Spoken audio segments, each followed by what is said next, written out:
Hey, hi, hello, bonjour, all that. I took a quick little vacation to the Outer Banks to get some time away from the old hauler, and, I ended up with the worst kidney stones known to man, so I guess what they said when I shouldn't leave, I should have heeded the warning. Anyways, I'm gonna go ahead and get this out of the way. Full spoilers for Scarlet Hollow ahead. This video is made assuming you've seen my first one on the game, so go give it a watch if you haven't, or at a minimum, you should have a decent understanding of the story and characters. I am so sorry that it took this long to get this video out. My life has been crazy hectic right now. There was Deltarune Chapter 5 being released, which clearly I was going to sit down and just play through all that. Then I went on vacation, and then I got addicted to Deadlock for a while, and I've managed to get the get past the shaking stage of the early Deadlock withdrawal stages. And I've managed to peel myself away long enough to write the rest of this video. So here we are. This video is probably the hardest videos I've ever had to make. It's definitely within like the top 3. There was so much research involved, and if you've tried to get specific scenes in Scarlet Hollow, you can understand the pain that I had to go through. I can't tell you how many times I tried to do something only to realize that my relationship wasn't quite high enough with one character, or I screwed up and I couldn't find Stella, or I was under the radar from the stupid cops. I hate the cops so much. Stop arresting me, please. I just want to see some of the stuff in Chapter 5. I still haven't even gotten the scene with Wayne and Stella together walking to the woods in Chapter 5 because I keep getting arrested every single time my relationship is good enough with her and her relationship isn't good enough with Tabitha. It's a whole thing. I assume you understand if you played the game. I just can't do it. And I'm not fully resetting and playing the game from the start again either. I refuse to. I've had like 50 playthroughs of this game already.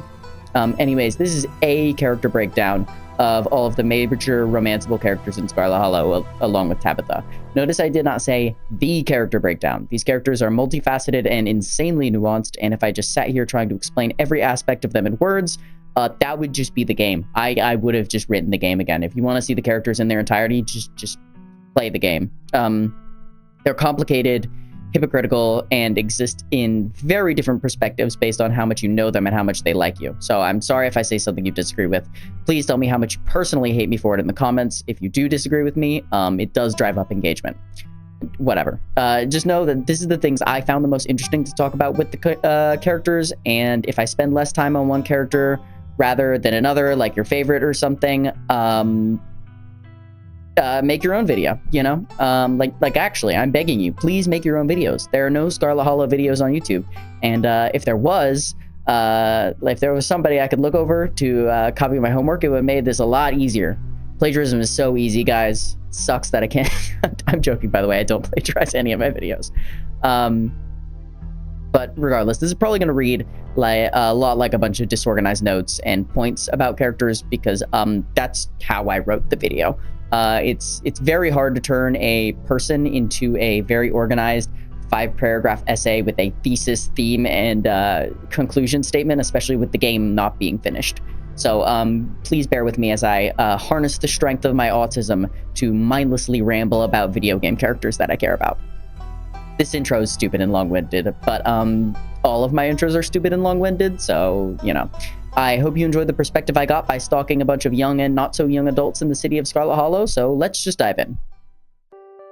So, Stella Richmond. In middle school, she started up doing YouTube stuff, the thing that she made her career into, with her childhood friends Kaneeka and Reese, recording little videos to try and find cryptids, searching for monsters, basically child vlogging things. But eventually, the others drifted away, due to various circumstances, which I'll get into on their character development later on, but she kept going with the YouTube things. Her father was a kind of local woodsman legend and passed a lot of his knowledge on to Stella, and her mother was the local vet, but both of her parents tragically passed away in a car accident when they were taking her to college. The Scarlet Hollow curse strikes again, I suppose. She ended up inheriting the house that she lives in from her parents and kind of just stayed around in the town making ends meet with YouTube after that. She got to know Tabitha through a Midnight Summer Stream performance in, I think it was high school? Either high school or middle school, sorry, the details are fuzzy. With her playing Puck and Tabitha playing Mustard Seed, which eventually led to a budding young romance, but I'll touch on that in a second. Stella's character traits can be pretty easily described as she is extremely polite, she's very adventurous, but she also has aspects of being manipulative and toxically positive to an extent. She is terrible at not getting what she wants and will be so stubbornly nice and pushy with something that it just has to happen. She's the queen of using puppy dog eyes to get what she wants. She is quite thorough and invested in her YouTube career, stopping at essentially nothing to get the best possible video she can, and investigating things far beyond the veil of safety. And there's a few reasons for that, and I'll get into it later, but a lot of it is, I think, because she doesn't really internalize what's actually going on around her. So when she's in a dangerous situation, she's not really thinking about the danger, period. She's willing to look beyond basically anything for a more positive outlook on life. There are pros and cons to this approach to living. And unfortunately, with a story like this, it seems to manifest in mostly cons. She's very quick to accept the strangeness of the story, because she lived her entire life thinking that monsters exist, but like she almost seems to be like pushing it down and refusing to take it with the gravity that the situation calls for. She's definitely living in a state of constant disassociation, and she freezes up when under a lot of stress, and like she freezes up in situations where she actually has to look reality in the eyes. I mean, for example, you can look at like the first major encounter with the ditchlings and Duke. She's looking at something that's clearly supernatural beforehand, but when she can just conceptualize it as, this is a video I'm making, it's actually really interesting. I think I'm just thinking of this now, this is completely off the script, but the idea of this character who's constantly looking through a camera, not taking things seriously in her life. I mean, it makes sense. She's staring through a lens when she's recording her videos, so it's not real. But then there are moments when the danger really manifests and she has to actually take things seriously, and she doesn't know how to do it because she's never dealt with anything in her life, so she freezes. She almost seems to be scared of change. Since the last time there was a big upending in her life with the transition to college, which is a huge transition for anyone to begin with, both of her parents died.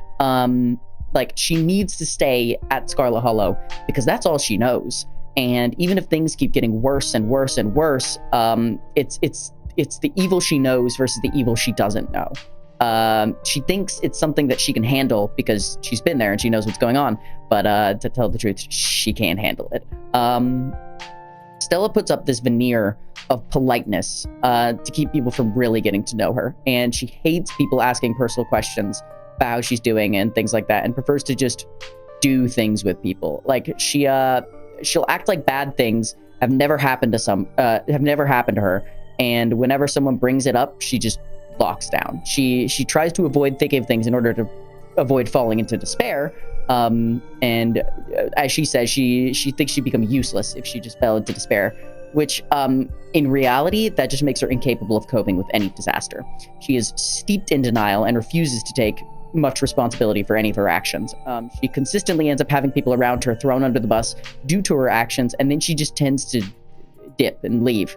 I mean, for example, with Duke, she essentially had the poor man slandered on her videos about I think it's the Catawba river runner, which was a mountain lion, shocker.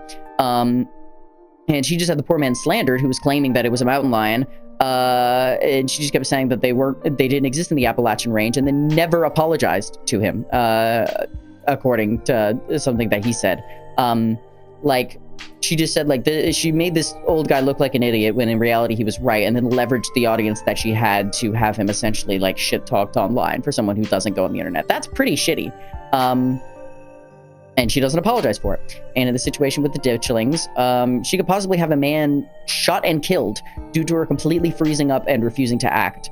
And she calls the police, which I'll give her a little bit of credit for, but afterwards she doesn't follow up or internalize the man's death at all, and immediately makes the situation about, like, let's go to the library and look up these magical little creatures in the woods. I mean, to be fair, that is decently high on the list of concerns, but she very much brushes off the death of a person and just moves on quickly. The death of a person she knew relatively closely. And then again with the ghost hunt, she treats it with a level of levity and optimism as a quick break adventure to kind of clear the air, which it probably isn't going to be, given that it's a fucking ghost with like a caved-in skull. And then after things get serious, she breaks down and just leaves, potentially abandoning everyone for the rest of the game if you don't go and like get to know her and find her later on. Like, she's just gone.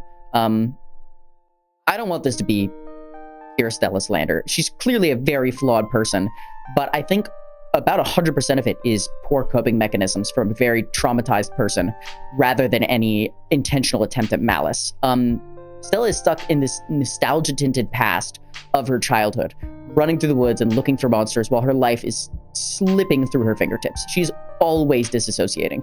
I mean, she's gone and said that there are literally years of videos she doesn't remember making after her parents' death, which is a pretty clear sign of a lack of internalization and grounding.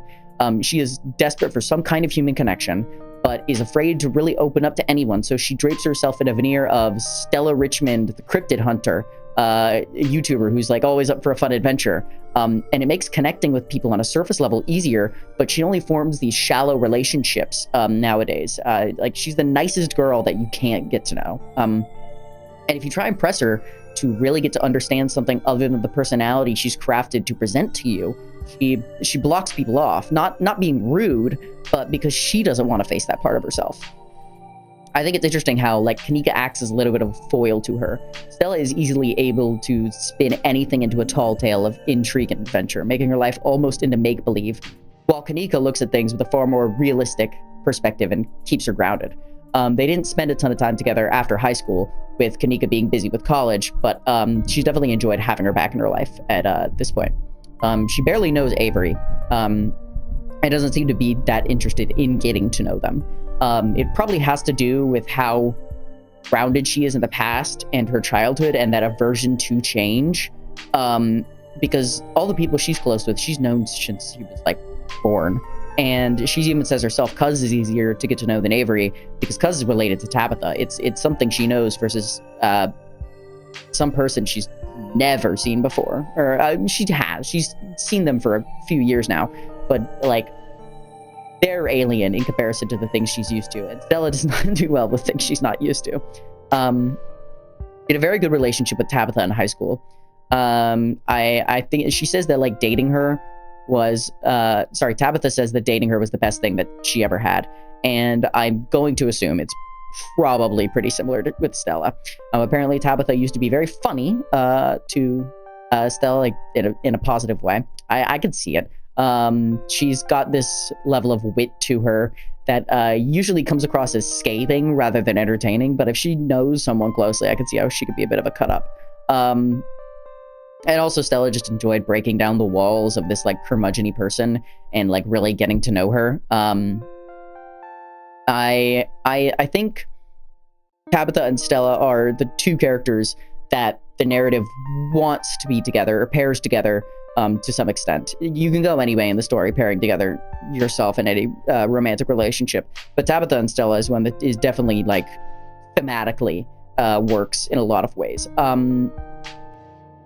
Tabitha is, like, the only person who Stella really opens up to besides the player during your meeting with her after the events of episode 4. I think that direction is leading towards them becoming healthier versions of themselves and getting into a much healthier relationship if the story will let them, but otherwise there's a very high chance that they bring out the worst aspects of each other in the toxic Yuri route. When neither Stella nor Tabitha are very fond of you, and they are fond of each other, they hop into a bit of a situationship behind your back, one built on manipulation, toxic enabling, and emotional repression, which not great things all around. Tabitha and Stella both crave human connection, and they find solace in each other, but Stella enables Tabitha to have yet another mask to pretty up the terrible things that she does. Stella is functioning as another mask for Tabitha, and I'll talk about Tabitha and how she masks her personality later on, but, like, Stella is another wall she can put up. She's like her front man, like floating up the idea of locking Cuz up for the rest of their life, the same way that someone would be, like, trying to sell an Airbnb. Like, and meanwhile Tabitha is allowing Stella to ignore the dirty truth of the world and see her as a person to lean on exclusively, unable to meet her eye on the clearly morally reprehensible fate that she's trying to seal Cuz into. Like, Stella isn't stupid. The ritual is being prettied up, and she probably doesn't understand the implications of the entity entering Cuz, but she does know what imprisoning someone is. And, like, that's what it is. It's throwing someone in jail, but Stella's very good at not paying attention to something if it has negative connotations. She can deny it to herself.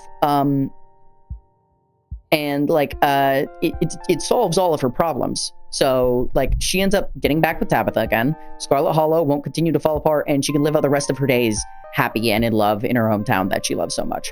And she just, like, doesn't have to worry about the constant ramping up of dangerous supernatural entities if she doesn't look at it. She doesn't have to look at the unsustainable cycle of eternally sacrificing Scarlets to a hungry Faustian being. That's not going to keep working on forever. Or the ethical issues with leaving a town in a state where no one can leave. If she refuses to acknowledge it, it doesn't exist. I really feel bad for her in those respects, honestly. And then there's the scenario where you end up in the romance with her and explore the Forbidden Wing together. I'll give Stella this. She doesn't fully turn against you. But if she got to know Tabitha closely, she won't condemn her either after seeing those things. She doesn't have the conversation with Wayne, where Wayne basically straight up says, like, yeah, Tabitha's looking to lock you up. But, like, come on. She gives her far more benefit of the doubt than she's deserving of, despite the thinly veiled threatening language that Tabitha uses during the entire conversation. And when you're arrested, she says that she'll sort it out with Tabby, and I doubt her will is going to hold out when she's being manipulated by Tabitha one-on-one. Stella's position as a role in the story, I feel, is difficult to place. Even, like, the developers are seeming to have trouble placing where she's supposed to be. Early on, she propels the story forward due to her, like, recklessness and drive, but she has less of a place in the story, both to herself and to the story, as things tend to fall by the wayside. Like, I didn't see the route in the rumors update where you meet her at the church, but I saw screenshots of it, and a lot of it seems to be confirming what I was already writing beforehand, where it's like, I don't want to be a part of this anymore. This is terrible.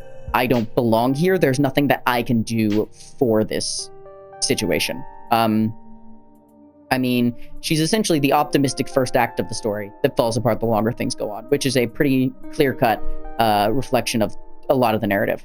Scarlet Hollow is seldom kind to her. Her dog being killed is one of, like, the first major plot twists in the story to, like, show the dark edge in it. And I do not think there is a big place for naive people like Stella in the cutthroat city of Scarlet Hollow. Overall, she is a good person, I would say, but her flaws are prevalent, obvious, and very dangerous in this kind of world. And then there's Kaneeka Forsyth, who is friends with Stella, the Stella trio of Kaneeka, Reese, and Stella. She's currently taking a gap year from veterinary college to support her family, but Scarlet Hollow doesn't tend to let people leave after it has its claws back into them.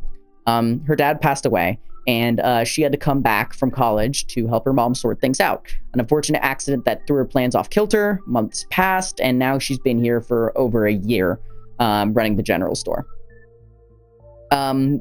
It seems like an unfortunate accident, but it's not quite.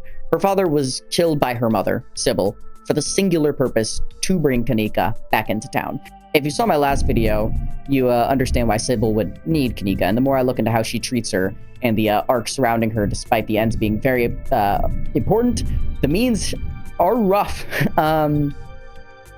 I would say Kaneeka would be described as a, like, I wouldn't say stereotypically progressive young adult, but she is very clearly a college kid. I'm also a college kid, so I understand it. She's heavily judgmental based on accurate moral estimations, like especially with Tabitha and all of the terrible capitalistic practices being a coal baroness entails.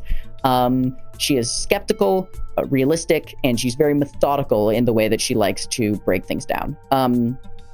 She feels the need to stand for the story that her father worked to keep away from the Scarlets. It's basically the one thing in the town that they don't own. And I mean, she has a very important point in not selling to them. If the Scarlets own the mines, the housing, and the store in the town, they essentially have the people there as not quite slaves, but like kind of close. Tabitha would determine how much the miners make, where they're staying, and what they eat. It's essentially full control over their lives. She can control their income and the pricing of the things that they buy, and she could have every single dollar flowing back into her.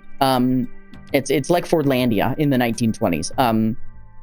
And her mom is definitely leveraging that feeling of responsibility to Kaneeka to keep her busy. I mean, it's why she has her running the store and why she brought her back. She can't leave because her very values refuse to let her give it up. It's the perfect web to have her trapped in. And her major goals are to break out of that web, to escape from Scarlet Hollow and get back to her career. That's not gonna happen. She's terrified to end up stuck in town like all the other old fogies around. And she's hoping to finish her degree and become a veterinarian. But she's constantly in this state of procrastination due to smaller tasks constantly occupying her. And I'm not saying that like she's procrastinating as in she's being lazy. She is being put in a scenario where she's forced to procrastinate. She's been heavily siloed off due to all the work she has to do at the store. And a lot of that probably motivates her hatred for Tabitha. She despises Tabitha on principle and personal judgment of her attitude. And you can't blame her that much. Tabitha is a jerk, like often. And she's currently the face of the soulless bourgeoisie in Scarlet Hollow, with Kaneeka as a 20-something college student goth girl is diametrically opposed to. This is more headcanon territory, but I imagine there's probably also an aspect of childhood jealousy present. She talks about how she thinks it's her own fault that Stella and Tabitha spent so much time together while she was busy with AP classes in high school, which reads as like, I am jealous of this person for spending a bunch of time with my friend, and it's my fault that I'm not keeping this bad person away from my friend, which would just reinforce whatever hatred she already has. Not to mention her like relief at seeing that Stella and Tabitha stopped spending so much time together after high school. Kaneeka is held to the standards of a daughter of the witch, Sybil. She feels this constant pressure to perform in some way, shape, or form while not being given any real goals or like direction. She's being pressured by her mother and groomed for the role of the daughter of the witch, while also not being told what she's being groomed to do. She doesn't know that the witch is real. She doesn't know those things are real, but she still has to be ready to essentially be a sacrifice to the witch. It kind of results in her just having this aimless feel in her life. She's burdened by responsibility thrown upon her by her mother. She's supposed to be taking care of Miles. She's supposed to be taking care of the store. And from her perspective, her mom isn't doing anything but messing around with herbs the whole time. Like, we know this isn't true, but there's no way Kaneeka could. Like, people have a fundamental misunderstanding of Sybil in the town. Like, of course they would. Like, why would you assume that the tea lady is a witch, especially when she's feeding everyone tea that is, like, doing some mindfuck magic on them? But to Kaneeka, like, Sybil's just wasting her time that she could be spending in grad school. I think the mystical save will probably give us most of the benefits of going for, like, the Carmilla option. Sorry, I've been watching The Sopranos, so it's Carmilla to me. Seeing as the whole point of, like, trait saves is to offset what the initial downside of the choice is supposed to be. But I'm also a bit skeptical about how effective it's actually going to be. Kaneeka didn't even believe in magic as of a few days ago, and now she has a power of one of the most, like, powerful beings in the entirety of Scarlet Hollow. It's like a concerning amount of power. I wouldn't even put it out of the question that if your relationship with her is bad enough, she may find ways to abuse, that's not quite the correct term, but like abuse her power or like refuse to follow your advice on how to use it, because she doesn't have the full picture. She was not in the Forbidden Wing. She doesn't know what's going on. She hasn't been talking to Wayne. And if she doesn't like you, like, tough shit. I mean, the Carmilla save seems like it was deliberately designed as a terrible thing that you can do to avoid having to be locked away by Tabitha. And as of right now, there isn't really any alternatives to breaking the curse over Scarlet Hollow besides what Sybil suggested. Wayne seems to be hinting at something, but he hasn't dropped any direct plans yet. And Kaneeka strikes me as the person that in that seat of power could think she has the ideal solution to the problem. I mean, she's already kind of judgy and acts morally superior to Tabitha often, with the very fact that she's a coal bearer making her completely write off the idea of seeing her in any kind of positive light. And I think that attitude could definitely reflect onto Cuz if Cuz is close with Tabitha and has essentially been gassing her up the entire game. I mean, a personality like that, when giving a shit ton of magic girl power, could lend itself to being somewhat unstable. I mean, Sybil has been growing in strength for centuries at this point, and even she has to work within the confines of the ritual that she performed with Enoch. I don't know if Kaneeka would have to follow the same rules, but if she did, she wouldn't know the first damn thing about them. And if she ends up having to consume the entity, I don't think she has the first inkling on how she would begin to do that. If she would be able to handle the power that follows in suit is also a major question, or make the difficult decisions that come with that. if Kaneeka ends up having to do something dirty to save the town, I can hardly see her pulling the trigger herself. Sybil would be able to do it, but I don't know if Kaneeka could do it.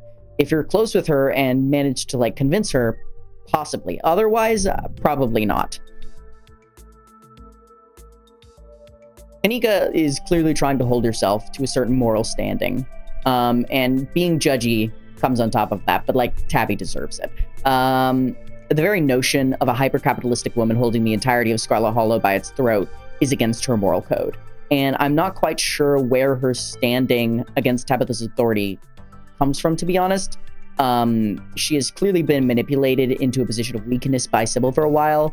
She's been made to be the obedient daughter that Sybil needs her to be, as to Sybil, she's essentially cattle, livestock to be slaughtered when she feels the need to. Kaneeka happens to be Sybil's last daughter. Like, she has to sacrifice, but that was never a guarantee. There could have been way more daughters and way more like setbacks that required Sybil to have to sacrifice Kaneeka and more people. So, and like she's essentially like been groomed into a position of subservience and sacrifice.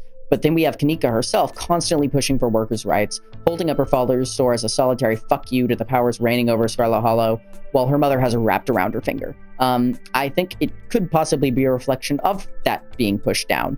Kaneeka reacting in the only way she can against the only authority figure she feels she can push against, Tabitha. Tabitha is her own age, went to school with her, and here she is, leaps and bounds above her in economic and power status, benefiting off the work of those less fortunate. It's very, very easy to look at her and treat her like she's the bad guy. She is the bad guy to a lot of people, and I think a lot of that is like central to how you would define Kaneeka as a person. This person who has been shoved down her entire life by her family, and I don't even know if she's directly internalized it, but she's pushing back against that by fighting against Tabitha and fighting for the little guy.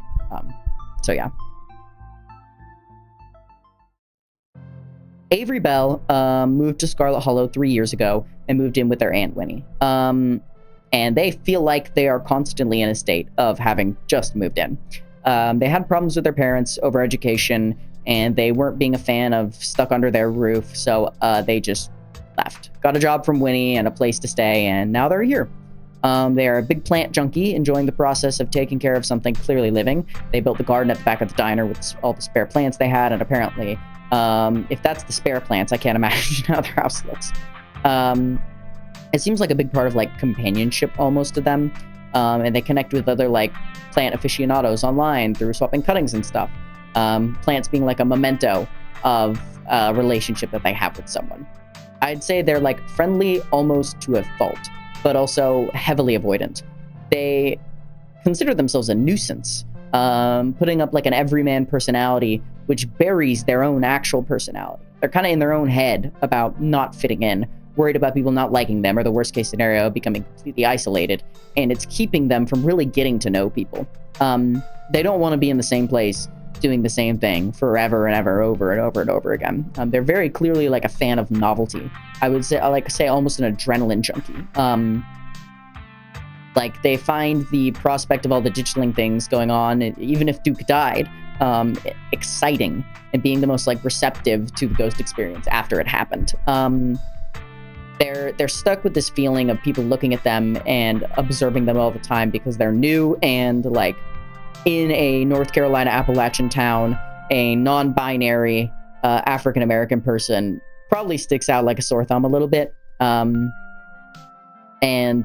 But I think a lot of it is also this self-consciousness that they're just steeped in. I don't think everyone is looking at them. Yes, there probably is some people who like have this like southern, like personality thing of like, oh, this is a strange kid, and they'll probably act a little bit weird, but also like it's the South. They're not gonna like, they're gonna be at a minimum polite because their aunt is the diner owner.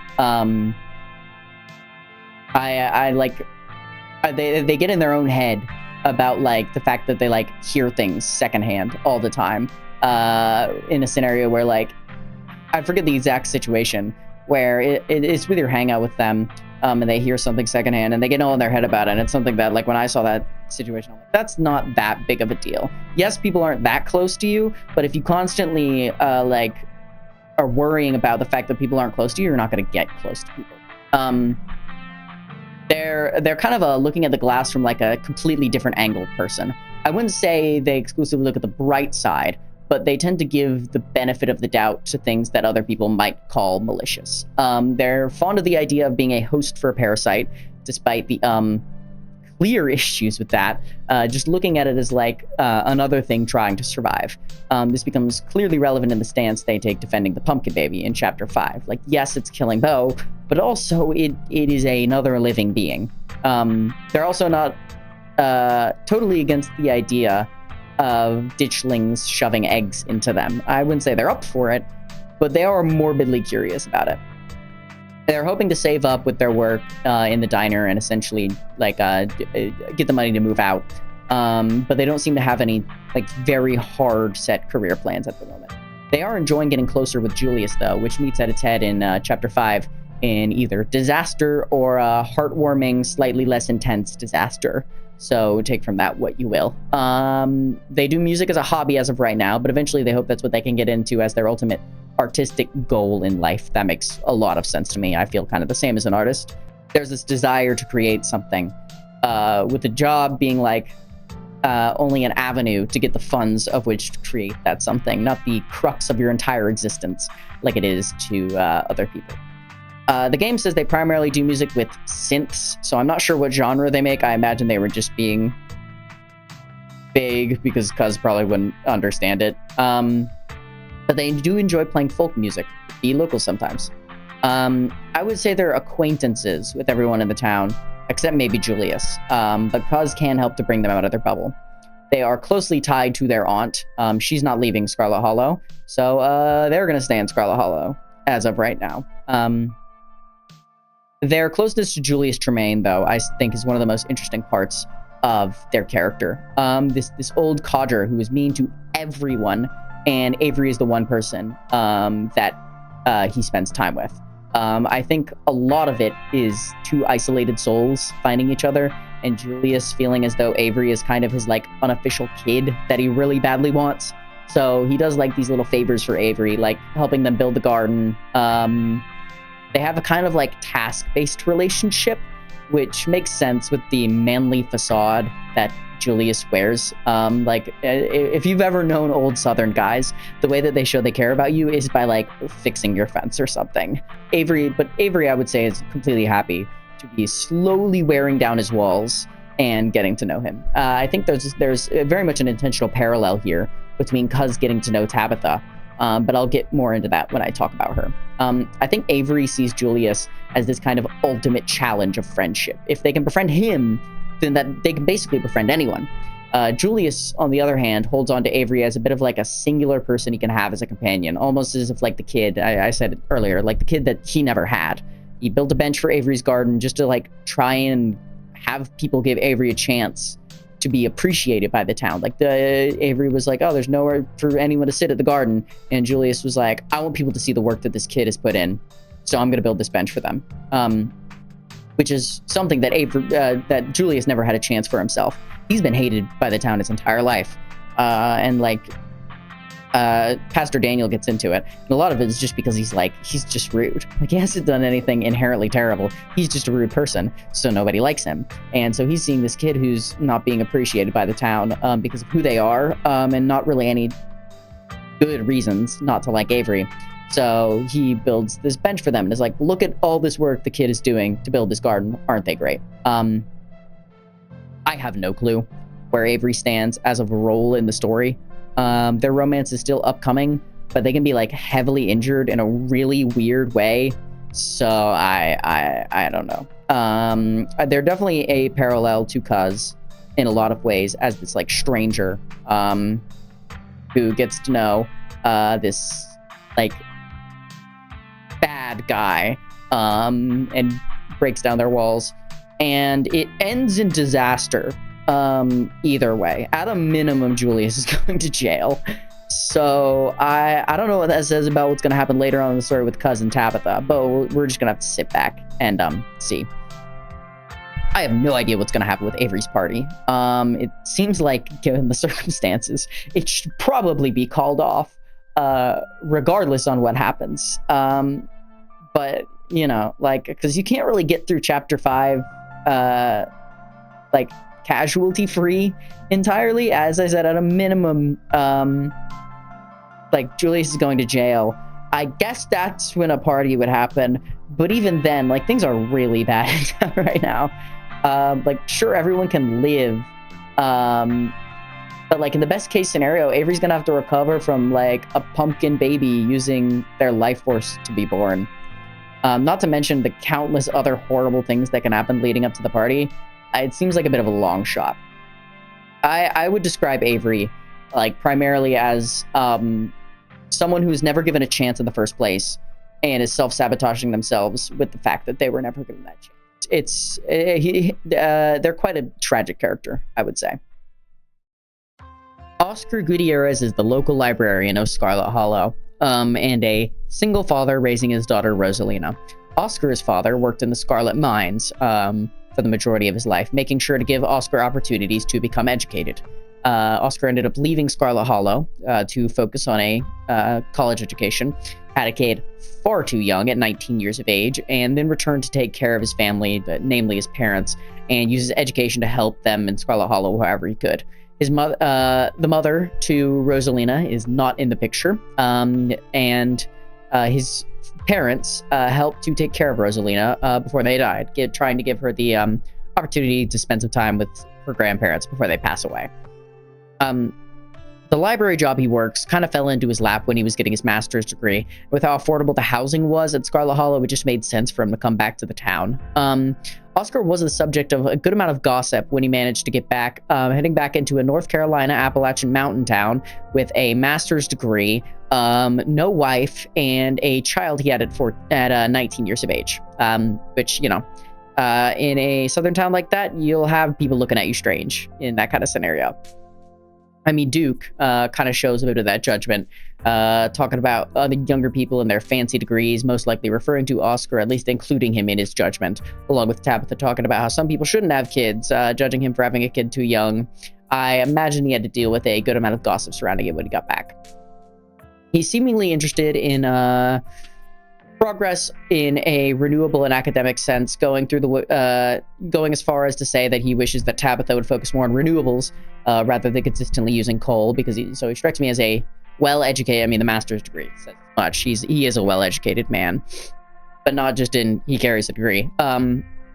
He's very interested in history and uses his job as librarian to pursue that interest and try to educate other people in the town, namely the children.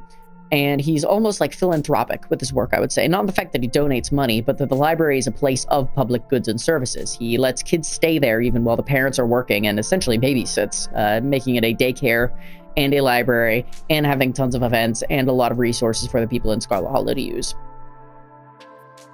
He's almost neglectful of his own well-being with how selfless he is towards others. He feels this need to be useful, or else he doesn't feel like he has much purpose in his life at all. His method of helping, however, is effective but hardly personal. He isolates himself and slaves away, completely separate from everyone else in order to help the best that he can, whether that be by trying to fix the library himself and heading in when a ghost is still haunting it in episode 5, or going mad researching the seal in the basement. He isn't asking anyone else for any help in whatever he's trying to do, or really communicating at all. He needs to get it all just right before he can begin to feel as though he's done enough. It almost strikes me as a perfectionist kind of mindset. That sentiment is echoed with the level of diligence he uses in diagnosing the ghost problem, going so far as to test the red stain's blood type and label it as AB negative, which if I was being haunted by a ghost, wouldn't cross my mind. He gives the ghost the skepticism that is required for believing in a literal ghost, doubting himself when he literally saw a man's head caved in, questioning whether it was a gas leak or he was hallucinating and things. But as a man of science, he does the apt research and eventually comes to a conclusion based on the evidence that a ghost exists. So yes, he's inherently skeptical to the reasonable amount that a educated person would be skeptical, but when given new information, he adapts correctly and just kind of lands on it, which is a little bit different to Kaneeka, who is almost in denial. of the things that she sees and refuses to acknowledge the existence of the supernatural. I would honestly say, I can't name this for a fact, but judging by a lot of the developers' writing beforehand in like Slay the Princess and things like that, and things I've seen on interviews, I would ascribe a lot of Oscar's kind of willingness to accept the very, very strange to the confirmed fact that in his college years, he was no stranger to the use of mind-enhancing paraphernalia.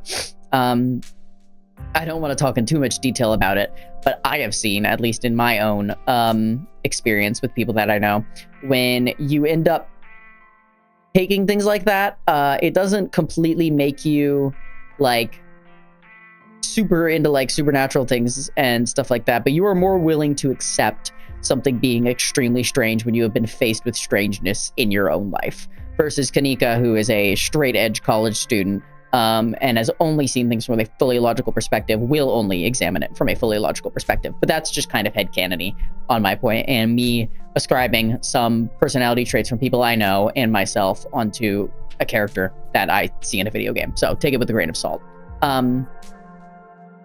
His relationship with his daughter is similar to the way that he helps other people, with the fact that he loves her more than anything in the world and wants a good future for her. So he commits himself to his career to try and help her future without being close enough to her in his parenting. It's also why he pushes her away during the haunting. He bears the burden of whatever responsibility he's looking at himself and won't let anyone else help him. He also continues to kind of neglect her and offload the responsibility of parenthood to her friend Alexis, who is another kid, when he's researching the seal. Probably partially because he's losing track of time under the psychedelic influence of it, but also because he feels as though the best thing he could do for her isn't being a parent at the time, but rather solving the large-scale supernatural problem of the curse of Scarlet Hollow that will end up preventing her from being able to do anything later down the line. You can't go to college if you can't leave your hometown. The line, "I am just human, I could be a better human though," exemplifies a lot of Oscar's personality traits pretty well, I would say. He is constantly pushing himself to the brink and bears burdens he shouldn't be bearing alone, because he feels responsible for everything that's happening in his life. He mostly just wants to help his daughter get into college and have the same opportunities that he had for himself. But later on, his goals end up shifting partially, one goal before another, really. He still has the goal of getting his daughter to college, but he feels the need to help Cuz out dealing with the curse problem plaguing the town, either due to his budding relationship with Cuz, almost describing like a storybook role to himself, as like, I'm the one who does the research, figures out how to help you, and you are the protagonist here who is going to come in and solve this. Or he's doing it because he cares so much about his daughter and wants her to be able to get out. And also, I imagine a part of it is the fact that like this is a man who has had a very, very intelligent person who's not had much going on in their life, to be honest. And he gets this opportunity where he finally feels important. He feels like he's doing something meaningful, and it's far more interesting and like strange than anything he's ever seen before. And I could see where a large allure of that would be, to the point that you start neglecting your normal responsibilities, the things that you have to do on a smaller scale, such as getting food and taking care of your daughter, especially when you're in this enhanced state of mind. It's kind of sad, honestly, how he's sabotaging himself for something he feels is the greater good, when in reality, the best thing he could do for anyone is take care of himself. Oscar, he's so worried about being a helicopter parent that he's really not paying attention to his daughter, and she doesn't terribly respect him that much. Maybe not because of that. A lot of it is because of the situation of the haunting, but he struggles to keep her in check with his work in the library, along with like his hands-off parenting approach. But he clearly cares about her, but I don't know if it's the best thing that a child needs at that time. Rosalina's mother is completely out of the picture though, and he was raising her since he was 19 years old. He has no idea how to contact her. They haven't spoken in years. I think she's married to someone else. So him not immediately being on top of everything parenting-wise is not that shocking to me, and I can't blame him that much. But it is a aspect of his personality, and I do have to mention it. I love Oscar. I'm a huge Oscar fan, but I'm not just gonna glaze Oscar the whole time. He certainly is a flawed person. it's sad. He takes a lot of punishment in the story, and he consistently has misfortune fall upon him and his family in a way that feels almost like directed. I mean, the developers have said on several occasions, like, yeah, poor Oscar, terrible things are happening to him all the time. But, you know, like his daughter can be grievously injured in the mine collapse, or like her friends will end up buried in the mine collapse. Like a lot of the time in the story, I would say probably most of the time, he loses his entire livelihood through the haunting being unresolved. And if it is resolved, he tends to like lose his mind investigating the seal in the basement, or if he doesn't investigate the seal, he still loses his mind being around it. Or if the library is still haunted, he ends up like probably going back in the next chapter, which can't end well for him. He's an unfortunate punching bag of Scarlet Hollow. And through all of these terrible things that happen to him, he blames himself. He wishes that he could have done something else beforehand, and he tends to get obsessive over like his own perceived failures. I find the library decision a fascinating parallel for the level of sacrifice you're preparing yourself to take on later on. This is an unrelated note, but like you have this building, which is the livelihood of two characters that you've probably grown to like at least like a decent bit, and you've already seen them go through some bad things, Oscar and Rosalina, and you have to sacrifice years of your life in order to save them. To save their livelihood, to have them continue on, because a lot of people are like, oh, it's just a building. But in Scarlet Hollow, a town you can't leave, losing your sole source of income is bad. Like, bad to the point that in some routes, Oscar ends up like having to leave Scarlet Hollow, which isn't going to end well for him, like, period. Very bad things happen when you leave the town. And I'm very sad for him and the way that his story is going. But, like, you have this parallel here of you have to sacrifice years of your life for people that you care about and their livelihoods. And I'm bleeding into Tabitha territory here. But, it's interesting, her level of denial and hypocrisy in that kind of situation. She's totally unwilling for either of you to sacrifice your years to deal with the haunting. But, on the other hand, she wants you to throw your entire life away to save the livelihood of everyone in Scarlet Hollow. The mines need to run on your lifeblood, versus a parallel of the library needs to run on yours or Tabitha's lifeblood. Like, she needs to bind you to the entity, and you have to sit in the hole for the rest of your life. And you lose your individuality when the entity takes you. Some eldritch being is bound to you, and you're gone.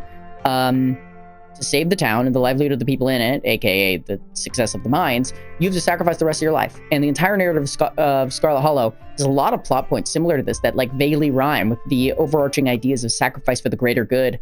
And I find it interesting how much it has you questioning what you would even call the greater good a lot, and what do you weigh to be the greater good.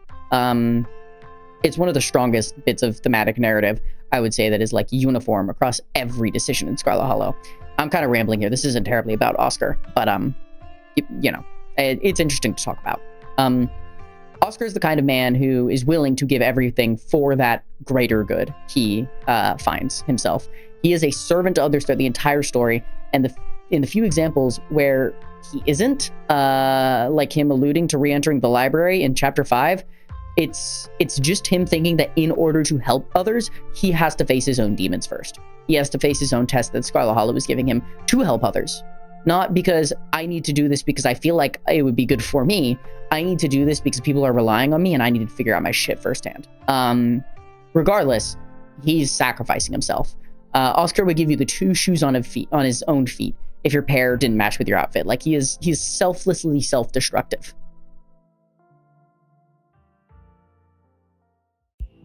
Dr. Joan Kelly is the mother to Reese Kelly and the town doctor. She is quite the woman. She has this standoffish front to keep people from getting too close to Reese. She micromanages his and her own life down to a T. I'm speaking on this assuming you know what the deal with Reese is. You should. Reese Kelly is a clinically ill child. Not child, like adult at this point, but it's her child. And he is very, very sick. And the reason he's very, very sick is because she's poisoning him. And if she doesn't poison him, he turns into a monster and he might kill people. There you go. There's your quick little summary. And she's micromanaging his life and is under quite a bit of stress because of that. She wants nothing more than normalcy for her and her son, but she knows that that is a pipe dream. She is invested in the health of basically everyone she interacts with as a doctor. And she's at, like, for example, you could see how she's, like, happy to see that Cuz is running through the woods in episode 2. She's actually quite the doctor. She's very caring and effective when working. She's very fond of children and very good at treating them. Apparently being far nicer to Stella and Kaneeka when they were younger, and showing a certain tenderness that is usually absent when she's treating Rosalina. I mean, you can also see her doctorness at play when she's treating Beau. She is fast, she's quick on the situation, but also talks to him in a way that would be useful. Replying to him, asking if, like, am I getting a checkup? Like, yeah, you're getting a checkup. Not, you might die, this is really bad. I think a part of her wants to be discovered. A part of her does want to be figured out with the whole Reese scenario. She has been alone dealing with this dangerous situation that has isolated her and her son for years. So she gets sloppy occasionally, like leaving her house unlocked, or not, like, walking Cuz out the door after the checkup in chapter 4, hoping that someone might find out what the deal with Reese is, and she won't be alone with that burden anymore. And that is her goal. Like, she carries this burden of keeping Reese under control, and there's no end goal in sight for it. It's just deal with him for now and hope it works out. Not everyone is working towards something all the time. Some people are just trying to survive. She considers him a constant risk regardless of what happens. Like, sure, she is the focus of his ire right now, but if he moved out and got in a spat with someone, they could be turned into a fine mist as a reaction instead of him just clocking someone in the face. A bar fight with Reese is much worse than a bar fight with the average drunk college student. And therefore, she has to bear the burden of keeping him from doing that. She's stuck in this ethical dilemma that is a clear-cut answer to him. Either poison her son or let him kill her and potentially other people. As a doctor, with the do as little harm as possible mindset, she's going to be avoiding the killing people part by a wide-ass margin. And the way that she's taken care of Reese has put a strained relationship between them, to say the least. Like, it hardly seems warm and loving. She acts more like a nurse towards him or like a doctor towards him than a mother. And despite her attempts to show care, she still treats him like one of her patients rather than her own son most of the time. She is terse with him, she's snappy, and she doesn't take no for an answer, which isn't surprising. It's like raising a nuclear bomb, and with a woman as pragmatic as Joan is, I can definitely see her falling into a kind of system of management for him rather than actual, like, actively loving motherhood. Apparently she was friends with Vivian, Cuz's mom, when she was younger. They used to joke around and call Perlan the evil twin, which I find very funny. Now that she has her corpse sitting on her table in the morgue. I'm just going on about her relationship with the characters. But the main reason she ended up becoming so distant from Kaneeka and Stella is necessity. If they figured out the deal with Reese, there's a distinct possibility that they try to break him free. Stella tries to break him free. And for her, that's not an option. That cannot happen. So she pushed them away for years and kept Reese isolated from his only friends in order to avoid this scenario, which is, ouch, very, very sad, very unfortunate. I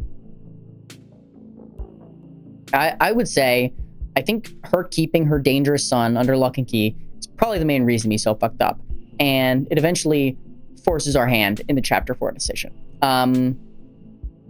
It seems likely that she is another victim of the seals, living in such close proximity to one and getting those strange dreams until eventually having Reese without a father sounds pretty linked. I wish I paid more attention to the symbolism associated with each seal. I know they're all, I think the clinic is vitality, which Reese is an abundance of. So when he's not being poisoned by ricin. So I think the seals have their own motivation, and for one reason or another, they decided to father Reese. Or maybe it wasn't an intentional fathering and just a byproduct of the extra vitality coming out of it. But they ended up fathered Reese. And Joan ended up being graced by an angel that was just told her she would give birth to a son. And that son who would end up really fucked up looking and would eat people sometimes. It's hardly a Mary and Jesus situation. I find it very unfortunate that the way that she raised her child, and using her, I mean, she's another major example of masks being used in Scarlet Hollow. Tabitha does it, so does Stella, and now you have Dr. Kelly doing it. Like, she wears this mask of professionalism. She's clinical, acute, she's efficient, but she's in over her head. And she's finding herself listening to the town mystic and poisoning her own son with ricin as a mechanism for dealing with him. And due to her masks, she can't sit down and have a conversation with him about his state until it's far too late. The way that she has poisoned him, she's been building up this bottled force to the point that the pressure gets so high, when he figures out, the reaction makes perfect sense. If your entire life has been wasted, you're sitting there and just day after day after day waiting to die, and then you find out your mother was doing it to you, and you were actually super fucking powerful, and then you get put under the influence of this Reese is clearly not in a stable state of mind when he's in full monster form. And you end up in that state, you're gonna lash out. And the fact that he kills his mother in some scenarios is that is her fault. I think even developers have said if she did something else and dealt with it differently, things wouldn't have been as bad. He is a danger, yes. It makes sense to manage him as if he's a danger, yes. Treating him as a patient and not your own child, it doesn't work out. It didn't work out. And it's a really tragic story, to be honest. She, instead of rather trusting her son, she's taking a solution she knows works for now and balancing it to ensure the safety of the situation. And through that, she fully breaks down his psyche and abuses him to an extent, despite her intentions, and creates a monster that is far more than satisfied to kill her for her transgressions. I'm honestly a little bit confused as to why Sybil had Dr. Kelly poisoning Reese when she turned to her for help. Sybil is supposed to be able to predict disaster to an extent, and she's clearly far wiser than just about anyone in this town. So why her solution to dealing with Reese would be poisoning him rather than sitting down and raising him to be able to deal with his condition, I'm not sure. I have this potential micro theory, and it's probably related to the fact that Reese is a byproduct of the seals, and the seals are most likely part of the entity in some way, shape, or form. And Sybil is diametrically opposed to the entity. She rarely gives the full story when helping people out, and her choosing to help Joan at all it says something about how she has particular intentions with keeping Reese under lock and key rather than free and potentially able to oppose her later on. Reese Kelly is the sickest kid in town. Literally. He's probably dying. It's not funny. Reese ended up getting sick with some kind of genetic disorder. At some point, I think closer to his high school age. I think he started getting poisoned around high school. He probably had started having his monster episodes beforehand. We know it's a monsterification issue, and he had small transformations here and there. So he ended up eventually needing to be poisoned by his mother to keep him from hurting other people. He never finished high school. His illness ended up getting too bad. So that's what kept him away from Kaneeka and Stella, who was close friends with when he was younger.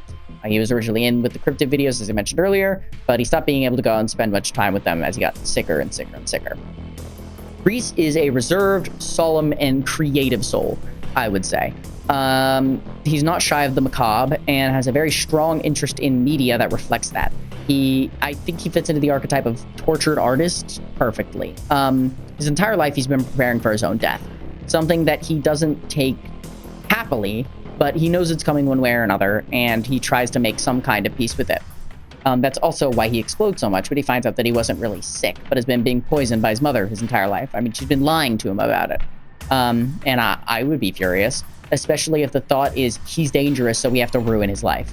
I know her mindset has its reasons, and she's not just torturing him for the sake of doing it, but that's gotta fuck somebody up. I mean, he missed out on his entire life. All of the opportunities he could have had. He could have gone to an art school and been wildly successful because he might do something. And not just do something. His own mother thinks that if left unchecked, he would kill people. And of course it's decently clear that his judgment is clouded when he's turning into a monster. Normal, well-adjusted people don't act like that. But I don't think it was like a guarantee, though, or entirely in his nature to hurt people. He's been bottled into a perfect storm of rage, heartbreak, and confusion. He has no idea how to manage himself in that state, and there were no attempts to teach him how. Just protections to ensure an inevitability never happens. And the problem with trying to make an inevitability never happen is it's an inevitability. It's going to happen. I think it was always going to happen, and I don't think it would have been as bad if it was nurtured rather than suppressed. Still, there's a very real threat of harming others. Even if he was managed, but I don't think it would have been as bad. And then there's a question of how his life could have realistically gone if he were allowed to be a Jersey Devil thing, which probably would have had him needing to hide away anyways, which isn't too dissimilar to the fate he has when locked up. I mean, he was just dealt a very bad hand from birth. And his situation is another example of the very tragic fates of people in Scarlet Hollow. I would say he has a very exaggerated responses to things. When he's monstering, his paranoia ramps up, his emotions run high. He's definitely dangerous in all scenarios when he's like that. But maybe not kill people dangerous all the time. He had notions and dreams of some kind of life the moment he realizes he's being poisoned. In some cases, hoping to move in with Cuz and get away from it all. As a kind of... But besides that, he didn't really have any strong goals for life, I would say. It's just sit back, watch me slowly fade away, and hope that maybe I'm appreciated for my art later on, which is really sad. As another note, he occasionally does leverage his mother's worry for him into getting her off his back, which it's a non-issue, but it is reflective of some of his personality in, like, when he's in his monster form in Chapter 5. If you have him be freed, he is shown to have a manipulative edge to him. Not, like, terribly maliciously so, but he will, like, force situations to happen with your input or not, with your approval or not. I'll get into that in a second. But Reese strikes me as like a parallel. His story strikes me as a parallel to the imprisonment of the entity, and a litmus test for how you respond to Wayne. Wayne is clearly a dangerous thing. I don't think Sybil is lying when she says that the entity spells doom if it's fully released. He's charming, though, and you probably have grown to like him quite a bit the longer you've played the game. The same thing applies to Reese. He's a good kid, but he's dangerous. And unless you have the trait save, he has to be imprisoned or he will kill his mother. And I think we'll see a similar thing on a larger scale later on with Wayne, where he will have to be locked away, probably sacrificing yourself in the process or giving him over to Sybil, or else he'll kill people. He'll kill an untold amount of people. He probably already has killed people. So another example of smaller story arcs being thematic parallels for larger story arcs. The Black Debbie games seems to like that a lot, and I like it as well. I think it's really neat. It allows for some predictive storytelling to an extent. Still theorizing, though. May not happen like that. When it comes to Monster Reese, there are distinct changes in his personality as shown in Chapter 5, but I think a lot of it is due to circumstances rather than his actual brain chemistry being fully rewired. In both cases of freeing him, whether he kills Dr. Kelly or not, he considers himself personally responsible for taking care of you. You saved him, he's gonna save you. Mostly due to his strength and stature, he sees himself as a kind of protector for Cuz when they're in a relationship. It's hardly healthy, though, with him overriding their own decision-making to either keep them away from Tabitha or to deal with Tabitha himself. In either case, he almost infantilizes Cuz, consistently asking them to just trust him and let him deal with it because he's big and strong, and now he can finally leverage things back in his direction. He's the man of the house now, and with this new power, he finally has the opportunity to be useful. His entire life was spent frail, weak, and useless. He couldn't do anything for his friends. He couldn't do anything for himself. He was standing by as any chance of a future drifted away from him in bouts of illness, and now he's free, and he's so much stronger than he ever imagined he could be. He can finally help the people that he cares about, so now he feels like he has to, whether they want him to or not. Since he can do things now, he's obligated to. In the case of him killing his mother, violence has opened as a pretty clear-cut solution to his problems. These people are bad and plan to inflict violence on the people he cares about, so he's fully within his rights to kill them. That's his mindset. I'm not saying that's true, but that's what he's thinking. Like, it's easy. It almost comes naturally to him at that point. It's kind of a sad state, to be honest. He became the very monster his mother feared he would pretty easily. In killing her and getting out, he proves her right. He is a threat to the outside world, and he does deserve to be locked up. I'm not saying he literally does, but in this case, he's trapped himself in a self-fulfilling prophecy. In the case of him still being locked up, he feels pretty betrayed, and it's basically a feral dog trapped in a cage. Dr. Kelly has to keep him constantly tranquilized, and the visit from Cuz shows his mindset has fallen back into despair, and he considers it like a complete betrayal from someone he thought he cared about. And once again, it's him placing anger against people that I'm not going to say don't deserve it, but it doesn't help his situation at all. If he's sitting there like, I'm gonna kill you when I get out, he's never getting out. And his mom is like, this sucks so bad, but I was right about you. You can't be free because you're dangerous. And all of his emotions are valid. All of his responses are valid, but it's not helpful. And it's there's not a strong conclusion because Reese's story isn't over yet. But yeah.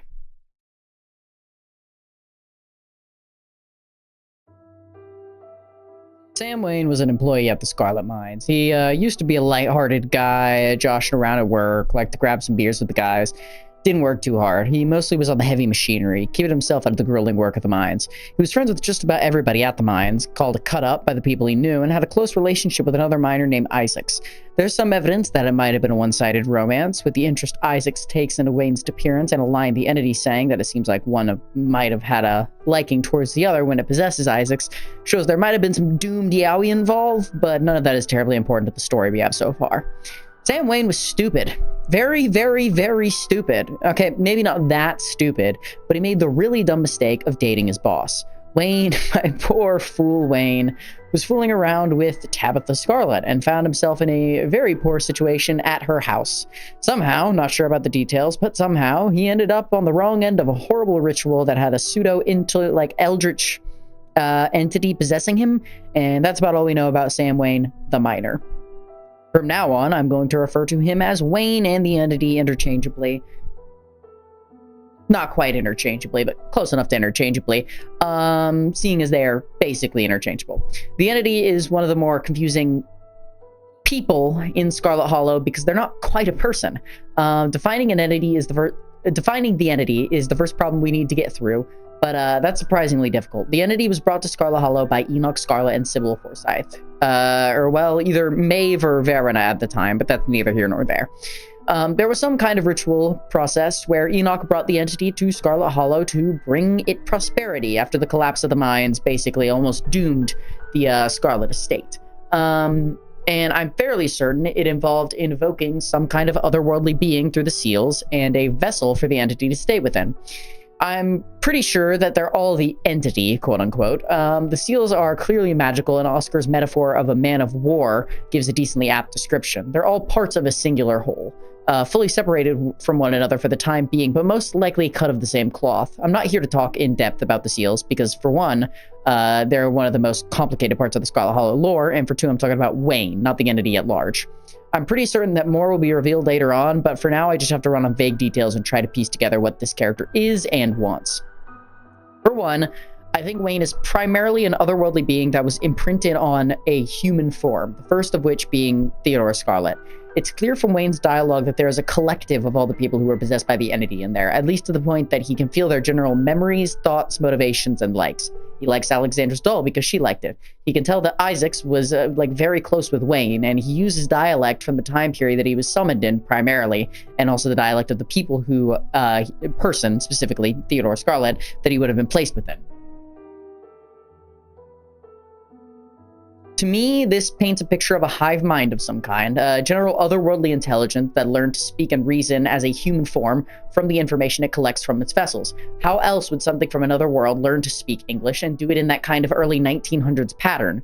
Everything it is that you directly speak with is informed from the people that it knew and consumed. Without that, we get things more similar to the seals, a singular conscious force without any kind of discernible language or goals.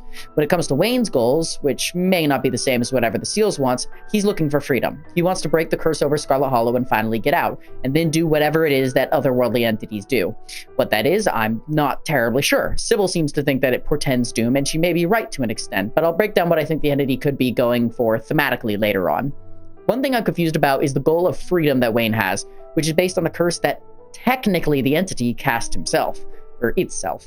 Enoch says that no one can leave the town because the entity was unhappy with being brought here and thinks that giving it a better body is a solution. Clearly that didn't work out too well, but why it didn't, I'm not too sure.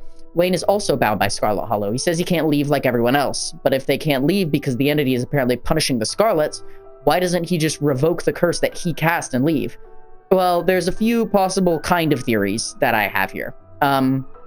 One, the seals are the thing that is binding Scarlet Hollow, and Wayne is unrelated to it.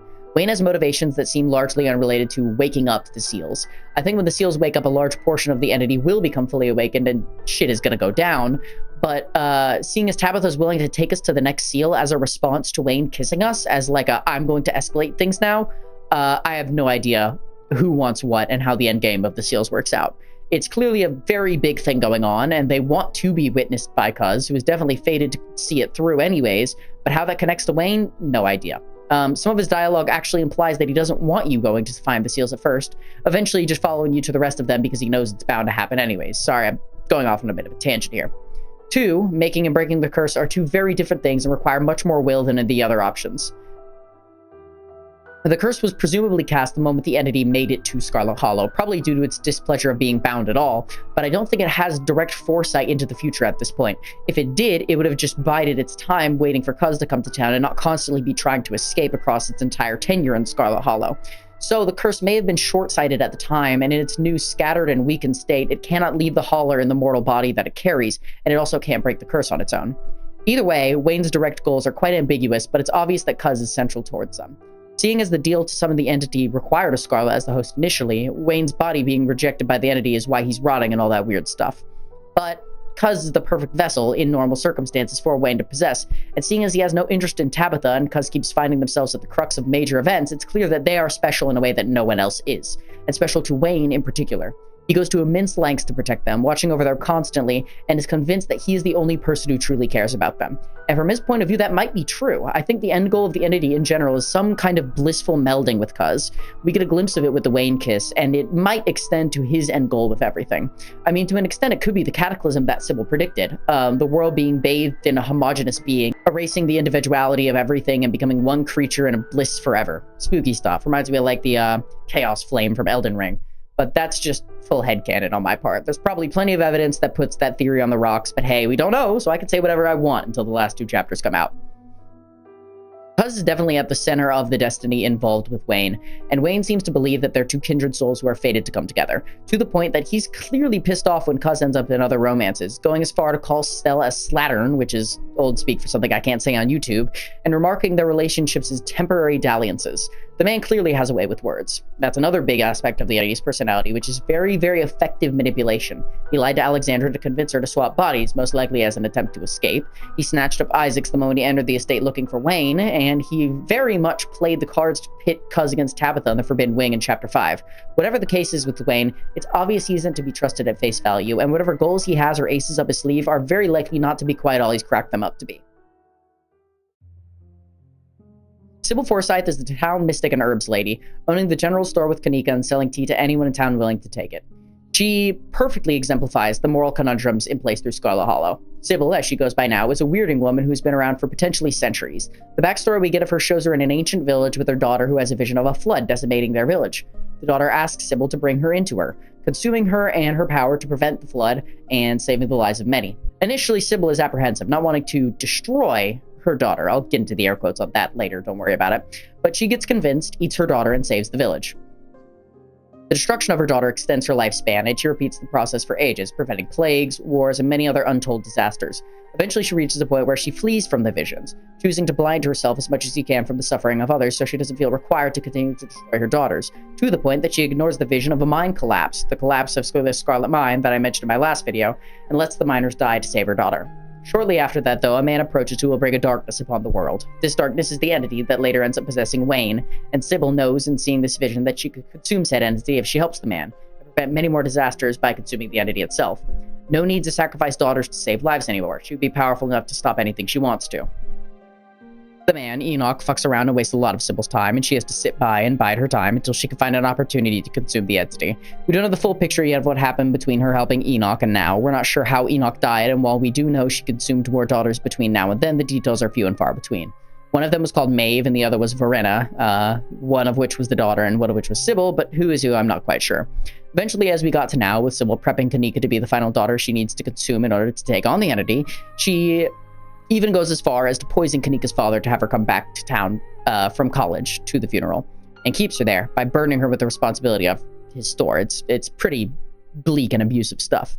Now, Sybil's goals seem relatively straightforward with a bit of a winding path to get there. She can't directly tell Cuz the details of it when they interrupt her consuming Kaneeka, but it's a simple process with steps we don't quite know the details of. Well, simple, it is a straightforward process. I don't know how simple it could be.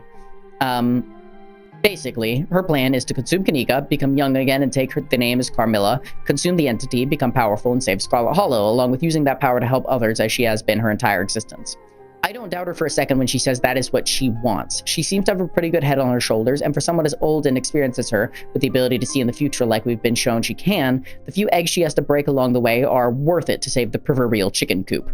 In a pure argument on whether her choices are saving the most lives, I'll give her the benefit of the doubt and say that she is. I mean, technically, she isn't even killing her daughters, just bringing them into the world for the sole purpose of being a sacrificial goat for others, grooming them to be well-mannered and easy to take, erasing the memory of them from the world, and then dragging them into the civil primordial soup of consciousness she has going on. With Sybil at the head, of course. So not killing them, but pretty fucking bad. Now, you may think, it's funny that I wrote this line afterwards, you may think I've been too easy on Sybil with all the things I've said about her. And yes, it is true. She's probably functioning on a moral perspective far above any of our own. And to the extent that her humanitarian mindset is doing good for the world, is probably leagues above what anybody else in Scarlet Hollow is trying to do. With the potential exception of the entity once we get to know their perspective. Can't say anything for certain, though. She absolutely values the ends over the means. Like, to the point from her perspective, none of the means matter in the face of the ends. She is hundreds of years old, maybe even thousands, so the individual lives of others probably aren't highly regarded by her in the face of the organism of humanity she finds herself protected. It seems like to me she views the world in larger cycles and stages, with entire generations of people being seen as a thing to protect rather than a single individual life. The ideals of family and lovers fall by the wayside when it comes to the duty she has to protect as many people as possible. And while it's clear that she doesn't like having to consume her daughters, and she has some baseline humanity and love for them as exemplified by her refusal to consume her daughter to prevent the mind collapse, her duty comes first. She can see the suffering of others through her visions, and it torments her, and that torment forces her to act. There are plenty of arguments to be made about means versus ends and all that, and I'm not going to bore you with a simple conversation about that. It's an unsolved issue and depends heavily from person to person on which side you land, and a lot of Scarlet Hollow is designed to make you go through those kind of moral conundrums on your own and place yourself on a scale to what extent the end is worth the means. I think a more interesting argument to have is one about Sybil and what her reaching her zenith looks like for humanity, and how even if the ends are worth it to get to the good, the end could very well have its own downsides so numerous it's not even worth it, even if the horrible means didn't have to be taken to get there. I've been reading a lot of Dune lately, so my take is going to be influenced by that. But, and there are thematic spoilers for Dune ahead. But Sybil reminds me of a lot of the arguments about time that are presented in Children of Dune. Paul Atreides was eventually able to see the future in its entirety, and through that, time collapsed into a flat plane. When given a full view of all the decisions a man can make, what they all lead to, and the various roads you can walk down, free will essentially exits the picture. I mean, in what scenario would you ever make a suboptimal decision if you know what all of the decisions lead to? You know what pathway your life has that leads to the best case scenario. You've seen it. There are no more decisions to be made, even if free will exists, because any decision you make besides the ones on your best pathway lead to more suffering than that's necessary. And the vast, vast majority of people, especially someone who's been given omniscience like that, will be compelled to either descend into hedonism, nihilism, or humanitarianism. You could either maximize your own happiness, lose all hope, and fall into absurdism, which can mean doing literally anything. Like Flowey from Undertale, I think, is a decent example of what an absurdism mindset comes to when there are no consequences for your actions, or you know what all the consequences of your actions will be. Or you could focus on reaching a pathway where you do the very best you can for the world. And there would be no doubt in that. You would make the best decisions because you know what they are and you've already seen them and done them. The future doesn't exist anymore. Neither does the past, and the present is just you experiencing the slice of time that you've already seen in the same way that everyone else does. Sybil is potentially headed down a pathway similar to that if she reaches the power she hopes to in consuming the entity. And if she's willing to commit atrocities now for the sake of the lives of others, what atrocities will she commit in the future with her all-seeing vision? What is the lives of millions in the face of the lives of billions? What decisions are to be made to ensure humanity continues onwards into the future? They say that suffering breeds innovation, and innovation will probably be the driving force to bring humanity into the future without petering on this relatively small rock we call home. Sorry, I'm rambling here, but I hope you get my point. She has been proven to step in and supersede the will of people before, getting rid of a general who would cause a catastrophic war before he did it. That's about objectively a good thing, nipping another Hitler in the bud to save lives, but how far does that kind of action go? Will she kill someone before they even begin to live their life because decisions they might make in the future might butterfly into the death of more later on? And even if she doesn't end up doing those things, with her level of power and the ability to see the future, like she may be able to do, can free will even exist? It reminds me a lot of the narrator in Slay the Princess. Both plan to destroy or consume a god to alleviate the world of suffering, but when the narrator reaches his goal, he possibly is driving the universe into a stagnated form, free of any significant decisions. We haven't seen what Sybil reaching her goal looks like, but it's very possible it could end in a similar way, her enforcing the one pathway she sees for the least suffering to happen in the world, but in the process, ridding the world of the ability to make its own pathways and reach its own conclusions. Tabitha Scarlet is the solitary owner of the Scarlet mines the town runs off of, heir to the Scarlet estate and a cruel mistress to her workers in the town she essentially owns. Not like it's a crown jewel of the South or anything, though. Scarlet Hollow is on its last legs, and Tabitha is working her ass off 24/7 to try and keep it running. Tabitha is heavily invested in the history of her family and the culture surrounding the estate. I mean, you can see it from the intro tour. She goes through and she's very happy with the fact that you recognize the historical value of a building in North Carolina almost as large as the Biltmore. She very much cares about what her family has built and the legacy of it, and that reflects very heavily in a lot of her actions and personality later on. I mean, she refuses to let people touch her stuff and move things, but she's also living in near squalor. It's a reflection of how she's tied to the past and the responsibilities of her family, and how it's eating her up. It's a good, I'll get into it in a second. It's a good reflection of her depression. She is incapable of letting Cuz out from under her thumb. She needs them under lock and key because of how delicate the upcoming lock them in the hole situation is going to be. She's had her ruthlessness instilled from family values, from Enoch to Eddie to Perlan. It's a vicious cycle of trauma leading to more people who traumatize other people. Not that Tabitha's having children. Maybe eventually. I'll talk about that in a second. Sorry, I'm reading this like a list of bullet points because it is a list of bullet points, because this is the stuff I wrote down when I was playing through the game. It gets more organized in a second.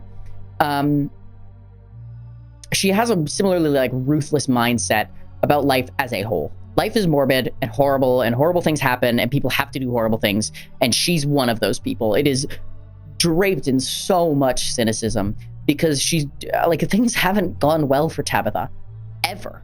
All the little glimpses of happiness she's had in her life have been squashed by being a Scarlet. So of course she's going to have this mindset of things are bad and they will be bad, and you just have to do what you're supposed to, and that's it, period. It's a very sad mindset for her to live with. You could see some of her ideas of preservation in the Scarlet past and how she keeps her house, as I was saying. It's a wreck, and she won't let anyone clean anything. She claims it's because of the potential value of Scarlet antiques, and she really has put a lot of stock in the historical value of the home, but I think another aspect of it is the lack of control of her own life. She's so afraid to break the mold left by the heavy legacy that she carries that she doesn't even feel comfortable in making the house her own.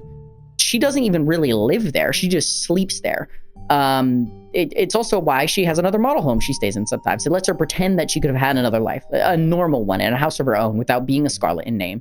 There she could do whatever she wants with her house. It's her home, her life, her legacy, not just being a byproduct of a line of people put onto this earth to do whatever the Scarlets before you did, living with the burden that she very well may be the last Scarlet. It's depressing. She is the last Scarlet with any claim to the Scarlet estate.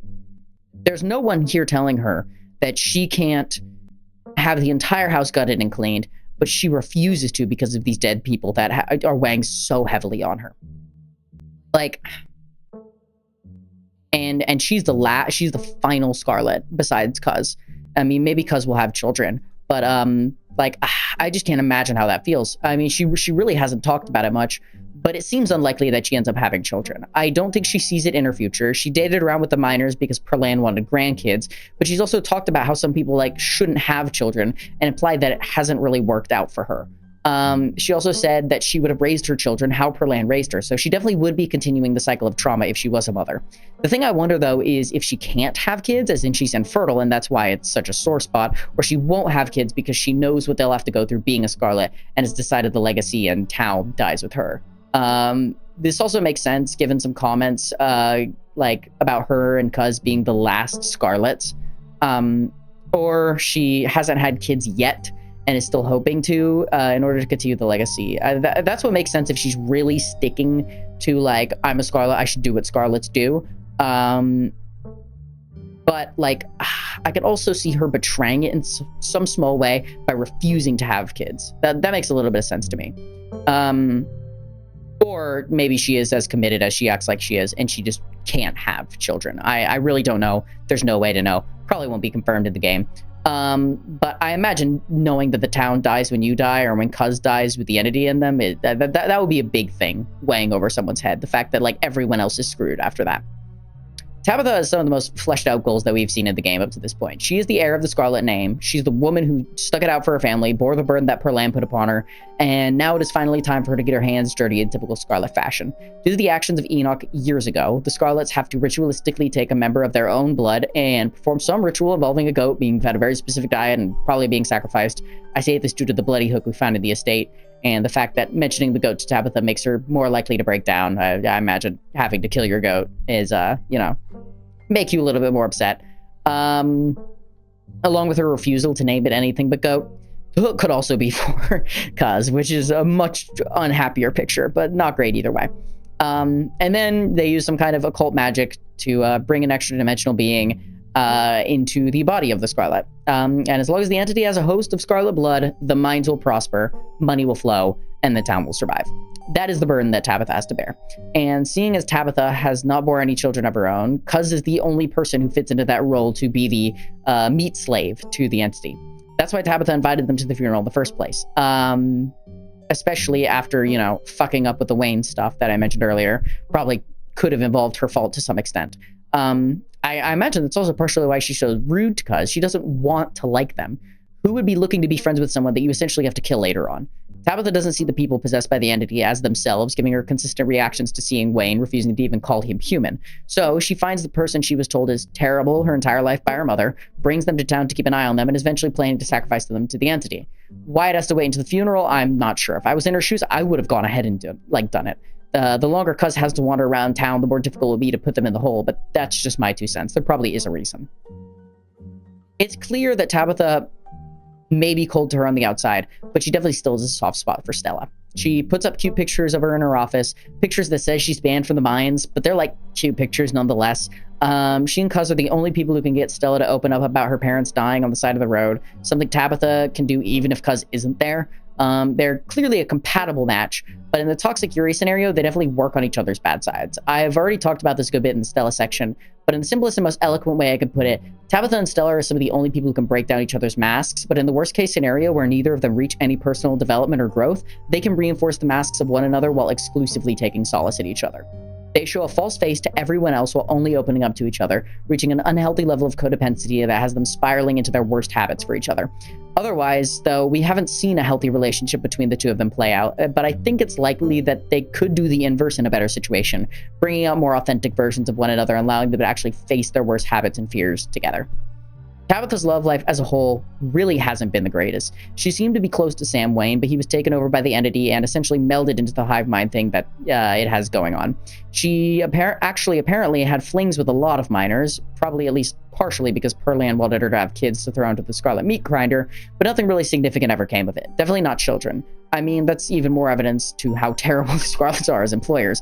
They own the housing the miners work in, bust up any attempts at unionizing, are trying to buy the place they get food, and are sleeping with their employees. Yikes. Julius as I mentioned earlier, seems to be intentionally written as a parallel to Tabitha, with both of them being condemned by the town due to circumstances somewhat out of their control. Julius is rude, curmudgeony, and has an ugly family history. He's hated by the town due to that, but he'd rather just keep to himself and avoid everybody's opinions. He'd love to have kids, but was never in a situation where that made sense for him to do. And he finds a sole companion in Avery, a stranger who recently, relatively speaking, made it to town, was able to build up a new relationship with someone who was never liked by the rest of the town. Tabitha's rude, a bit of a hermit, is largely disliked by Scarlet Hollow due to the circumstances of the Scarlet family having control over the entire town, wishes she could have kids but can't, and finds herself in a scenario where it doesn't make sense to have them. And then there's Cuz, the one person who came into town as a stranger and can really get to know Tabitha without being attached to all the baggage of her being from the Scarlet lineage. They don't know Tabitha like everyone else does, so they have a chance to build a brand new relationship with her, with neither of them really having to work on the preconceived notions on who they should be. Cuz doesn't know what the Scarlet family really does. As Pastor Daniel says, deciding who someone is often defines who they get to be. Tabitha was placed in the role of a tyrannical Scarlet, using her family as fuel for an eldritch entity. Her background is instrumental to how she ends up, but the person underneath clearly doesn't want to be like that. Tabitha technically hasn't done anything yet to fill the shoes she's been set to fill. On the contrary, she actually ended up killing Perlan when she most likely killed Sam Wayne, which proves she's got some kind of rebellious streak in her to go against the destiny she's been set to fulfill. It's clear she feels a lot of pressure from it and doesn't want to do it, but she has to do it the more she sees the town falling apart. She knows she is the one person who has the ability to fix the issues of poverty and resource drought starving Scarlet Hollow. Otherwise, the people there will be damned into staying in a dead town or damned trying to leave and being hit with the Scarlet Curse. From her perspective, being the bad guy is the best case scenario. She intentionally turns herself into the Scarlets she has seen before, despite not really being like that. She becomes her mother, essentially, when she's not that kind of person, because she knows her mother is the kind of person that would be effective in getting this situation dealt with. There's some obvious parallels to Sybil here, which makes sense, not in the becoming your mother thing. There's parallels to Kaneeka there. But there's parallels to Sybil here for becoming the bad guy for the greater good, which makes sense given Tabitha's reaction to Kaneeka being sacrificed as a kind of agreement if she likes Cuz. It's fully in line with her mindset of the world. Sacrifices need to be made for the greater good. And if she likes Cuz, she wants Sybil to go through what she has planned to save them. And on the contrary, if she dislikes Cuz, she wants to save Kaneeka to force Cuz to take the sacrifice instead. So if she's pissed off at Cuz and hasn't had the breakdown, she's like, I'm sorry, Kaneeka, you gotta go so I don't have to kill my cousin. And otherwise, she's like, my cousin sucks, you shouldn't have to die when they can instead. Okay, that's a very funny way of putting it. And then there's her breakdown, where she finally realizes that she's just been setting herself up to be the queen of a mountain of shit. Tabitha has been worn down by the loneliness and burden of responsibility she has to hold herself onto for years, turning herself into a figurehead of a person, this cruel, apathetic coal baroness who is willing to do anything in order to continue the Scarlet legacy. Family values are very important to her, but more in a passing of the torch sort of way rather than actually caring about her current living family members. I mean, Toxic Fury shows that cruel side more than anything. Those little snide remarks and wry little smiles. She clearly enjoys being a little shithead to an extent. But if her cousin shows her any modicum of humanity that she's been denied for most of her life, she realizes what family actually means to the people who are, your living family members. There is 2 Scarlets left. This is for no one. This legacy is for nothing. Corpse is forcing her to carry a pointless burden, and she's finally realized how pointless it all really is. It can't keep going on forever like this. The only family that really matters is who's sitting right in front of her and who's shown her the decency of a human being. At that point, she seems determined to burn the whole thing down, and her reaction to Kaneeka's sacrifice in that state shows that. She tells her that it's ridiculous to die for something her mom told her that was important, and without making the decision herself. Of course, she's still Tabitha and tries to cover it up by saying her family's legacy is actually important, and she should still be doing it. But clearly it's reflecting her current state of mind, and there's a small amount of denial. She's not going to straight up say, I betrayed the family legacy to Kaneeka, who she barely knows. But that's what her actions are saying. That is what she wants to do is saying. Tabitha's role in the game seems to be variable based on what you do with her, but most of the time she falls firmly into the antagonist category. She is a wall to be broken down, and failure to break that wall down results in her throwing you in a hole and putting an eldritch worm in your brain to keep the mines running. She is a terrible person. She is a complicated person, a person who makes sense given the context surrounding her, and a sympathetic person, but she's a bad person. She does bad things for okay reasons, but also some not so great reasons. She mistreats her employees because she can't afford for the mine to go broke. She's horrible to her cousin because she's afraid of getting too close, but she's only afraid of getting too close because she plans to sacrifice them to an eldritch being. But she's only planning to sacrifice them to an eldritch being because the town will go over if she doesn't. But she could just let it all go, but she actually can't because the town is cursed. And the town is also only cursed because of what her family did. The same family that she's doing all of this for the legacy of. It's complicated, as I said. Every character in this game is. There is no black and white. There are few good guys and bad guys, except Enoch. You know, he probably just sucked. And there probably isn't going to be any storybook endings. There's a pretty big hallmark, you know, for a well-written game, is a level of ambiguity. Not everything needs to be ambiguous. Some stories can have clear-cut good guys and bad guys and a simple fairy tale ending, but I think I prefer my narratives to be gray, my characters to be flawed, and my endings to be bittersweet. And here we come to the conclusion of my Scarlet Hollow duology of videos. I may make another one when this game is done, but these videos took a lot out of me. I've gotten horribly wrapped up in the web of branching pathways this game makes, to the point that I can hardly see the forest for the trees. It's exhausting to play a game like Research rather than playing it because I enjoy it. I mean, I've got like every single save page at least halfway filled up at this point, and I've completely forgotten what I've done in each save and how they all ended. I think I'm probably just gonna sit down and replay the game one more time when the final episode's release, maybe do a handful more playthroughs for some world states I'm really interested in, and see like a lot of the skill checks and romance endings, but not nearly the deep search I've been doing here. Playing the game to this full extent kind of makes the choices and sacrifices I decided in each chapter lose a lot of their weight. It's clear that the developers wanted players to have to sacrifice things in order to play through the game, and I've about optimized a lot of the fun out of it at this point. You're not supposed to see it all at once. So I'm going to be putting the old hauler down for a while and moving on. I hope you really enjoyed this video. Once again, sorry for the big wait, but I'll probably pick back up speed again since I managed to knock this one out. Have a good rest of your evenings, and thank you so much for tuning in.